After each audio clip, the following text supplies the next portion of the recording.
Alors je vais à présent accueillir Jean-Paul Marie, qui est donc ici, que j'ai le plaisir de rencontrer. Bonjour.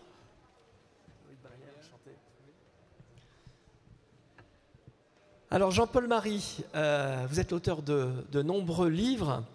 Celui que j'ai eu le plaisir de lire et qui est présenté ici au Maghreb des livres, c'est Oublier la nuit aux éditions Buchet-Chastel.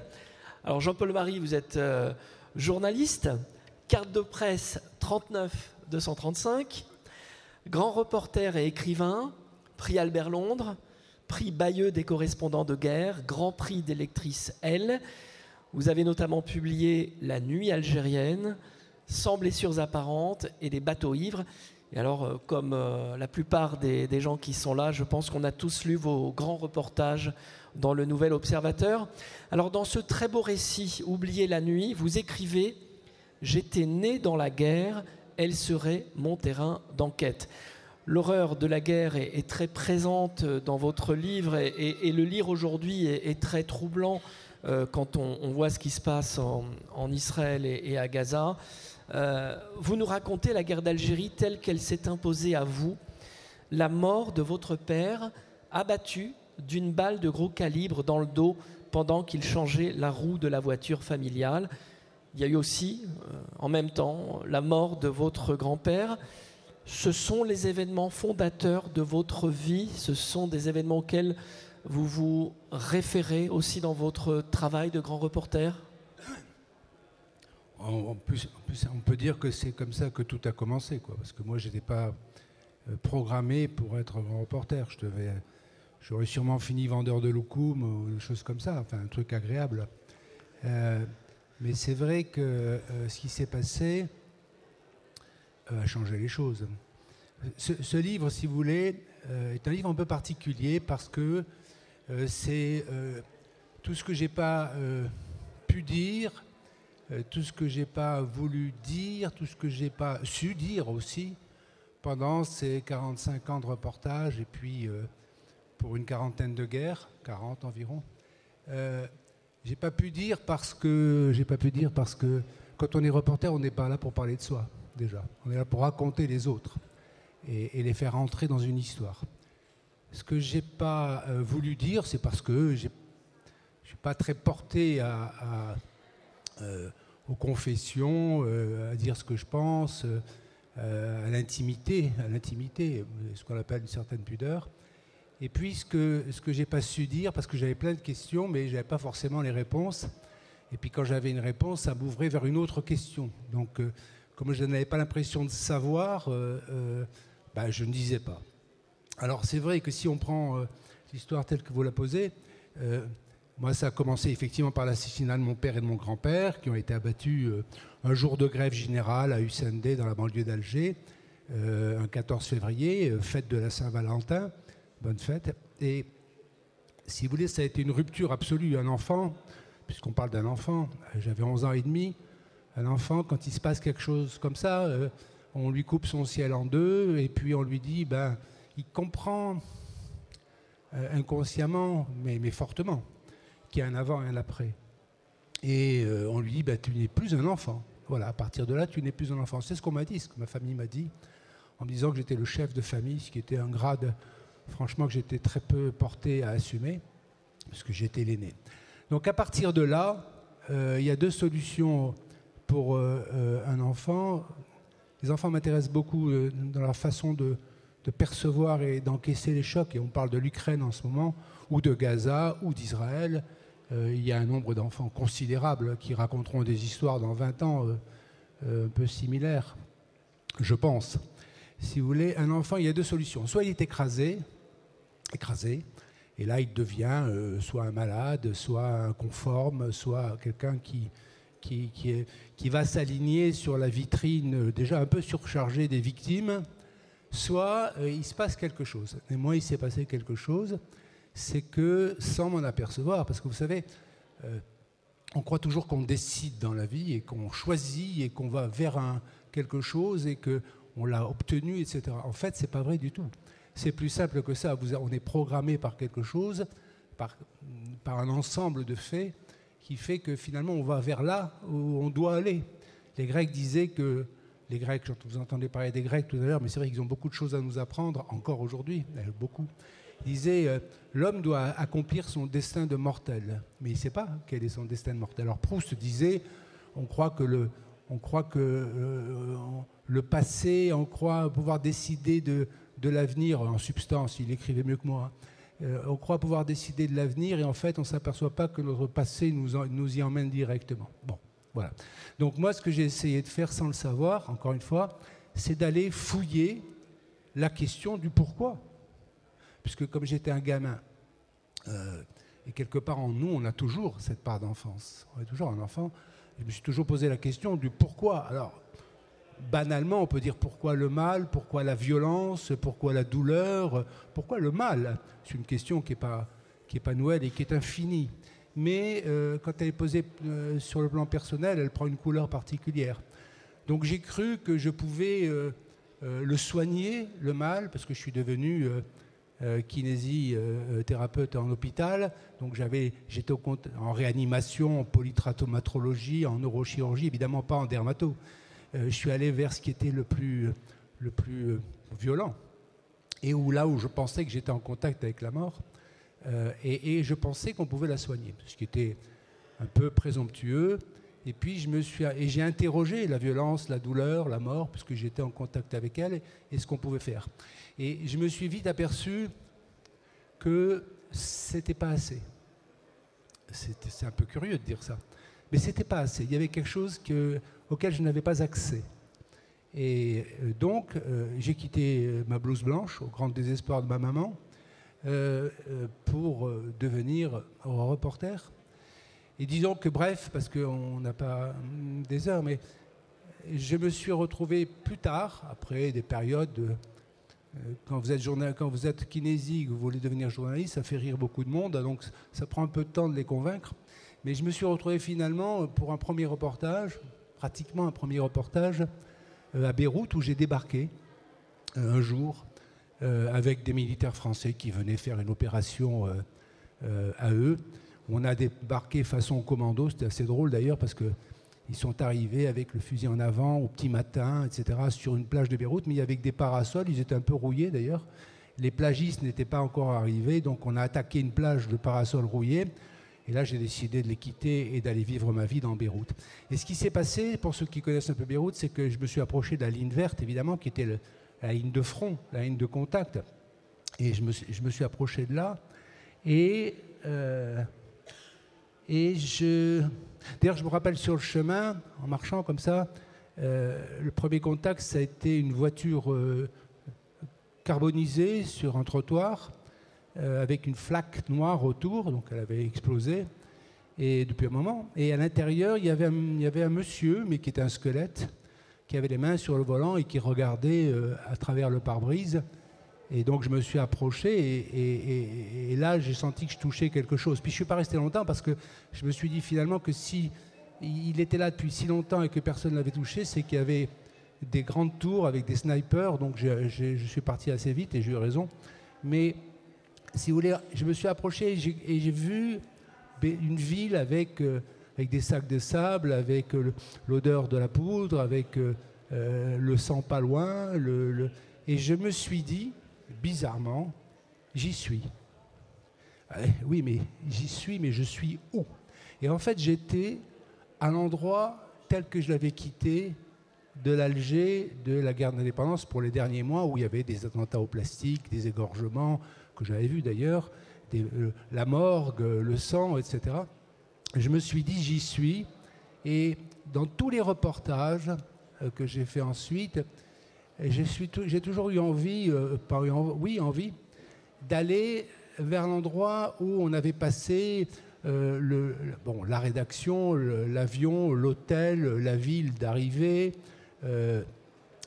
les abords de la ville, le front, et puis on avance, on passe des cercles concentriques comme ça, où chaque fois quelqu'un essaye de vous empêcher de passer, hein, c'est classique, miliciens, etc., militaires, hein, ça devient dangereux, mais à un moment donné, vous vous retrouvez dans un endroit qui est un endroit de non-lieu, où il n'y a plus de morale, où il n'y a plus de règles, où il n'y a plus de justice, où il n'y a plus de force, où il n'y a plus rien. C'est une espèce d'espace de néant où les fous sont considérés comme normaux, les violeurs aussi, les tueurs, les bombes, les morts, etc. Et vous êtes dans un endroit où vous pouvez commencer à explorer la chose, c'est-à-dire le mal, et vous pouvez essayer c'est plus difficile, de le raconter. Ça a été Beyrouth. Ensuite, j'ai continué. Alors, il y a un problème avec les rédactions. Aujourd'hui, il y a moins de reporters parce que entre les prises d'otages, l'assurance et tout, vous avez vu qu'à Gaza, nous n'avons pas de reporters. Il y a 15 ans, on aurait eu 40 reporters étrangers. Aujourd'hui, on a des locaux qui font très bien leur travail, mais qui font des photos. Ce n'est pas avec une photo qu'on comprend quelque chose. L'hôpital qui a été bombardé, il y a 15-20 ans, il y aurait eu dans les 2 heures 40 reporters qui auraient étudié, qui auraient raconté. Là, on devient aveugle progressivement. Et donc, dans les rédactions, quand vous partez, vous traversez cette ligne de cendre, parce que c'est une ligne de cendre qui vous sépare du monde normal, du monde du jour, du monde de la nuit, eh bien, et que vous revenez, et qu'en plus vous avez écrit un article avec sans trop de fautes d'orthographe et que vous avez réussi à le remettre à l'heure et à la distance, on considère que vous pouvez repartir. Donc, je partais de plus en plus souvent. Le jour et la nuit, c'est quelque chose peut-être qui m'a beaucoup... parce que quand on part, malheureusement, maintenant, on prend des avions. Et donc, on passe très vite de Paris, d'ici, là, à Gaza, si on pouvait s'atterrir à Gaza. Imaginez qu'on puisse s'atterrir à Gaza. Ça prend 3 heures. Et en fait, nous vivons tous, vous et moi, dans le monde du jour, du jour. Et donc, qu'est-ce que c'est le monde du jour? Le monde du jour, c'est un monde où, on va dire, les voitures roulent lentement dans les embouteillages, en klaxonnant, où les feux rouges passent au vert et où on voit des amoureux qui se promènent la main dans la main sur un trottoir. Ça, c'est le monde du jour. Et nous pensons tous que ce monde-là, c'est le monde qui est la planète. On pense, même si on le sait que non, mais on le sent comme ça. Et en fait, on est borgne, on est complètement borgne d'un œil. On ne voit que le monde du jour. Ceux qui vivent dans la guerre depuis assez longtemps, eux, ils savent très bien que les voitures roulent à toute allure en serrant le mur pour les snipers et les mortiers, que les feux rouges ne fonctionnent plus depuis longtemps et que parfois les couples d'amoureux, on les retrouve certes, mais à plat ventre sur le sol criblé de balles en se tenant la main, comme sur le pont de Sarajevo. Et ces gens-là ne pensent qu'à une seule chose, c'est il est parti, quand est-ce qu'il va revenir, pourquoi il est en retard, qu'il faut acheter du pain. Ils pensent à survivre et c'est un peu comme des ouvriers qui partiraient au travail à 20h et qui rentreraient à 6h du matin. Ils ne connaissent que la nuit. Et ils pensent que le monde entier est comme ça. Et que c'est le monde de la nuit. Ben, ceux-là aussi sont borgnes. Ils ne voient que d'un œil. Et notre métier, c'est plus qu'un métier, hein, vous l'entendez bien, c'est de partir du monde du jour pour aller dans le monde de la nuit en franchissant cette barrière de cendre et d'en revenir en racontant des histoires de la nuit à des gens qui ne la connaissent pas.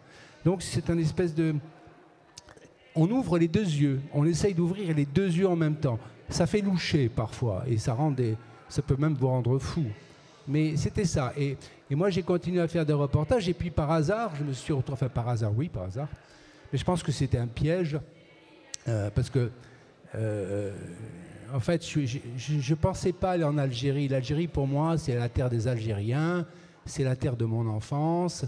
Et une enfance, c'est un lieu et une époque. Si le lieu est là, mais l'époque n'est plus là, c'est plus votre terre d'enfance. L'enfance, ça devient quelque chose qui est un monde quelque part que vous connaissez. C'est l'Algérie de votre enfance, c'est pas votre Algérie comme certains le croient. Et donc, je ne pensais pas aller en Algérie. Puis, après une longue maladie que j'avais attrapée dans les montagnes kurdes, on m'a demandé je voulais aller partir en Afrique du Sud. On m'a dit non, tu vas te calmer un peu. Tu vas aller faire... c'est comme ça que je l'ai connu d'ailleurs. Il y a un film de Stora qui est donné en Algérie, un documentaire, c'est intéressant, tu y passes 24 heures, tu regardes le film, tu me dis comment c'est perçu en Algérie. C'est comme ça que j'ai rencontré quelqu'un qui est devenu un ami qui s'appelle Benjamin Stora. Et donc j'y suis allé, et pour moi, c'était une terre étrangère. C'est-à-dire, j'étais reporter sur une terre étrangère. Et j'ai vu le film, j'ai fait le papier, et puis je me suis empressé parce que moi, j'ai une chose, c'est que je sens quand ça va mal tourner. J'ai quelque chose qui m'alerte comme ça. Et je sentais que ça allait mal tourner, donc je me suis dépêché de prendre l'avion. Et en fait, quand la porte s'est fermée, j'ai eu l'impression que c'était le piège qui se refermait. Et le piège, c'était celui-ci, c'était que 3 semaines après, l'Algérie explosait avec les élections législatives. Et on m'a dit, tiens, tu reviens d'Algérie, retourne-y donc. Donc je me suis retrouvé en Algérie où j'ai passé 10 ans à coup de 3 reportages par an. Et là encore, pendant longtemps, j'étais totalement, aujourd'hui on clivait, on dit, j'étais totalement séparé entre le reporter et l'autre. Et puis peu à peu, par la force des choses, j'ai été obligé de me replonger dans la guerre de l'indépendance pour comprendre cette atroce guerre civile dont on a raconté que le 100e. On était très peu à y aller, c'était très difficile, c'était très dangereux, parce qu'on voulait nous prendre et puis nous faire des choses désagréables, et qu'on était une cible privilégiée, les journalistes avec les diplomates. Et peu à peu, je me suis retrouvé poussé vers mon histoire personnelle et j'ai fini quand même par céder au bout de 3-4 ans, pas tout de suite, par aller retrouver l'appartement, enfin l'appartement pas trop, mais le magasin de mon père, le cimetière, etc., etc. Et là, devant la tombe de mon père, je me suis effondré. Je ne m'y attendais pas du tout parce que j'avais vu quand même des centaines de morts, des dizaines d'enterrements, de fosses communes, Sabra et Chatila, enfin bref. Et je croyais que c'était une formalité et ce n'était pas une formalité. Je me suis effondré devant cette tombe et j'ai compris qu'il y avait quelque chose qui n'était pas réglé, qui n'était pas, non pas cicatrisé, mais qui était béant. Et donc j'ai commencé à enquêter encore plus et je suis allé vers de plus en plus de dureté. La Serbie, la Bosnie, l'Irak, la Syrie, le Liban, l'Algérie, bien sûr, enfin bon, bref, j'en passe, les 2 guerres, guerre du Golfe, etc. Et je suis allé vers de plus en plus de dureté en essayant de démasquer ce qu'était cette chose. Qu'est-ce que c'est cette chose qui nous tue, finalement, et dont on ne sait rien. Et plus je fouillais, et plus je m'enfonçais et plus c'était difficile, mais plus je vivais en guerre. Puis il y a eu le Rwanda, où là, je crois qu'on peut le dire, parce que ce mot est employé 1000 fois, mais il ne veut rien dire, mais là, je pense que c'était vraiment un séjour en enfer. L'enfer, il était là, sous nos doigts. L'air sentait l'enfer, on était là, il sentait la mort, enfin, on était en enfer, et l'enfer est quelque chose de très palpable. Finalement, pour moi, l'enfer, maintenant, c'est plus quelque chose de conceptuel, c'est quelque chose de très que j'ai connu, dans lequel je suis resté pendant un mois, où il y avait plein de gens qui se découpaient à la machette, qui découpaient les enfants, les dames, les hommes, etc. Enfin, vous connaissez, je ne vais pas vous refaire le génocide du Rwanda, dont on a toujours beaucoup de mal à... Beaucoup de copains ont craqué d'ailleurs, qui en sont revenus, mais qui n'en sont jamais revenus, parce qu'on perd beaucoup de monde au passage. Des gens tués, des gens blessés gravement, des gens qui se suicident, des gens qui deviennent fous, des gens qui font des traumatismes psychiques. Donc on perd beaucoup d'amis au fur et à mesure qu'on avance, sur 40 ans, évidemment. Et au bout d'un moment, j'ai commencé à basculer dans quelque chose que je ne comprenais pas, c'est-à-dire que je devenais dur, je devenais hostile, je devenais un peu susceptible, etc. Je supportais plus la foule dans la rue. Dès qu'on faisait une bêtise, on mettait une légende qui n'était pas bonne sur une photo, j'explosais. Et donc on a commencé à me fuir, à juste titre, dans le journal. Et là, je me suis dit à un moment donné que ça n'allait plus du tout. Et je me suis dit, finalement, tu as fait tout cela visiblement pour fouiller la violence, la mort et la douleur, pour trouver ce qu'est le mal. Et finalement, tu t'es fait rattraper par la guerre parce que tu es en guerre. Tu es en guerre de façon permanente. Or, ce n'était pas ça le but. Le but, ce n'était pas de devenir un guerrier. Le but, c'était de décrypter le mal, pas de l'endosser. Et donc, j'ai commencé à travailler. Puis, il y a eu une histoire en Irak avec des amis qu'on a perdus à l'hôtel Palestine, etc. Puis, un bonhomme qu'on a porté parce qu'il était ouvert du pubis au sternum, que j'ai porté en bas dans un taxi et qui est mort, d'ailleurs, un caméraman. Et donc, tout ça m'a fait réfléchir et j'ai commencé à changer un peu ma façon de fonctionner. Et je me suis dit, je vais savoir, je vais enquêter, je vais faire une véritable enquête sur cette chose qui nous tue sans blessure apparente. Et donc, j'ai travaillé là-dessus. Mais 40 ans de guerre, si vous voulez, ce n'est pas un CV, c'est pas intéressant. La guerre, c'est ce qu'on y fait qui est intéressant. La guerre ne me fascine pas, elle m'a jamais fasciné. Et quant à l'excitation, l'adrénaline et ces autres choses que j'entends qui font vraiment sourire. Hein. Parce que si on veut vraiment avoir de l'adrénaline, il n'y a qu'à prendre la coke chez soi en regardant la télévision, c'est plus facile et c'est moins cher. Mais l'idée, c'est que je me suis dit, qu'est-ce que je cherche dans toute cette noirceur? Parce que c'est en foyer la noirceur, là. Qu'est-ce que je cherche dans tout ça? Quelle est la véritable raison qui me pousse à vivre dans ces lieux pas possibles, et puis à prendre des risques, bon, peu importe, mais parce qu'il n'y a pas que la mort, il y a la blessure qui est plus grave, ou la prise d'otage qui est terrifiante. Vous parlez d'ailleurs de Jean-Paul Kaufmann. Oui, je parle de Jean-Paul. Il y a de très belles pages sur Jean-Paul Kaufmann. Oui, Jean-Paul est un monsieur que j'aime beaucoup. Très grand écrivain. Oui, on s'est croisés, on se connaissait au Matin de Paris, on s'est croisés à Beyrouth, mais c'était un spécialiste de culturel.